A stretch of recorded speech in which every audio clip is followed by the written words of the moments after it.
Ustaz, mohon penjelasan mengenai Syekh Al-Albani rahimahullah ta'ala. Apakah kapasitas beliau dalam bidang ilmu hadis? Syekh Al-Albani ahli hadis besar pada abad ini. Bahkan Syekh Abdul Aziz bin Baz rahimahullah ta'ala mengatakan tidak ada di kolong langit ini yang lebih alim tentang hadis selain dari Al-Albani. Ini persaksian dari seorang alim, bahkan imam, yang mengenal betul siapa Syekh Al-Albani. Imam ahli hadis pada abad ini. Rabbuna Jalla wa'ala telah mengangkatnya dan menakdirkannya menjadi imam ahli hadis yang bermanfaat bagi diri, keluarga dan kaum muslimin, dan mengangkat tinggi hadis dan ilmunya, dan mengangkat sunnah setinggi-tingginya, dan tegak lurus di atas manhaj yang hak. Beliau orang Eropa, Albania, yang sama sekali tidak mengerti bahasa Arab. Kata beliau, alif ba'ta saya tidak mengerti, bahasa Arab tidak bisa, bahasa Albania. Ayahnya ulama di Albania itu.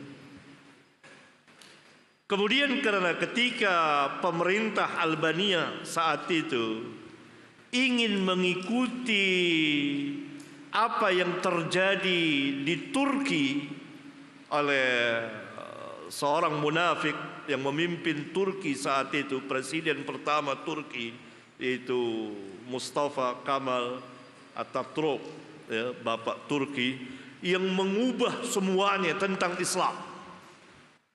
Maka diikuti oleh pemerintahan Albania, sehingga wanita-wanita disuruh perintah buka hijabnya, jilbabnya. Tentu sebagai seorang ulama, ayahnya Syekh Al-Albani merasa gelisah, tidak benar. Karena Albania itu mayoritas kaum muslimin. Maka keluarga ini hijrah ke Syria, tinggal di Damaskus. Saat itulah Syekh Al-Albani masih kecil, sekolah madrasah ibtidaiyah. Dia belajar bahasa Arab situ, bahasa Arab Syria. Dan dia paling unggul di antara para murid yang asli orang Arab. Bahkan guru yang mengajarnya sering memberikan contoh, ini orang Albania, dia lebih mahir dari antum yang orang Arab. Nah, karena ayahnya mempunyai pemikiran lain tentang sekolah, maka tidak dilanjutkan sekolahnya, belajar kepada ayahnya, karena ayahnya ulama. Belajar terus sampai suatu saat remaja, umur belasan tahun, dia membaca majalah Al-Manar karya Syekh Muhammad Rashid Ridha, yang saat itu sedang membahas hadis yang terdapat di kitab Ihya'nya Al-Imam Al-Ghazali rahimahumullahu ta'ala. Ketika pemuda ini membaca, Rabbuna memasukkan kecintaan kepada hadis di dalam hatinya. Dia tertarik, sangat tertarik dan terkagum-kagum akan kritikan-kritikan terhadap hadis oleh Syekh Muhammad Rashid Ridha. Maka beliau selalu mengulang-ulang bahwa yang menjadi penyebab saya masuk ke dalam dunia hadis itu Syekh Muhammad Rashid Ridha dalam tulisannya di majalah Al-Manar itu. Nah, sejak itulah dia membaca kitab yang dikritik oleh Syekh Muhammad Rashid Ridha, kitab Ihya yang ada takhrijnya oleh Imam Al-Iraqi. Dia tulis itu sampai ribuan lembar,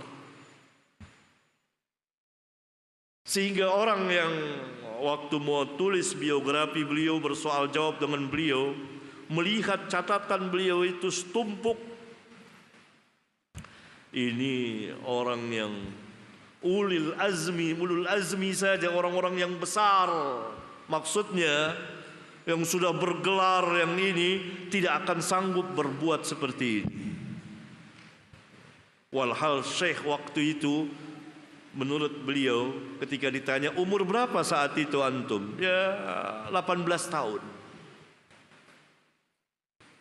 sudah mencatat ribuan lembar takhrij hadis.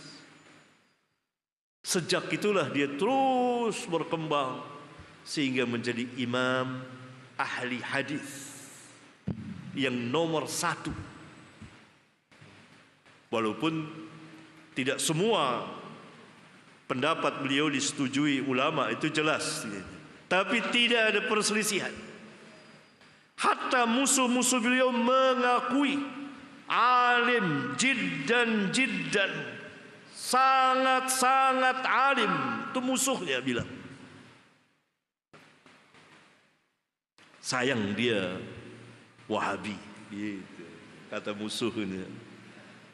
Ya pernah musuhnya bilang gitu, dia Taimiyun, mengikuti Ibnu Taimiyah, Wahabiyun. Tapi dikatakan alim jiddan, sangat-sangat alim terhadap hadis. Sayang Wahabi, gitu. Diakui kealimannya dalam hadis, itu musuhnya yang sering membantahnya. Bahkan musuhnya mengatakan, ketika saya ke perpustakaan, dia yang menunjuki kitab ini, kitab itu. Itulah Syekh Al-Albani rahimahullahu ta'ala, orang Eropa yang Allah kirim ke Jaziratul Arab. Kata Syekh Utsaimin rahimahullahu ta'ala, dulu para masyayikh di sini tidak ngerti hadis. Mereka membawakan hadis, tidak tahu hadis ini sah atau tidak. Umumnya ya, tidak semuanya. Kemudian datang Syekh Albani lalu menjelaskan tentang ini hadis sahih, ini hadis dhaif, ini hadis maudhu. Jadi tahu. Jadi semua sekarang orang bicara tentang hadis ini sahih apa tidak. Dulu tidak. Kurang lebih begitu perkataan Syekh Muhammad bin Saleh Al-Utsaimin rahimahullahu ta'ala. Begitu kurang lebih. Ya, panjang kalau saya ceritakan.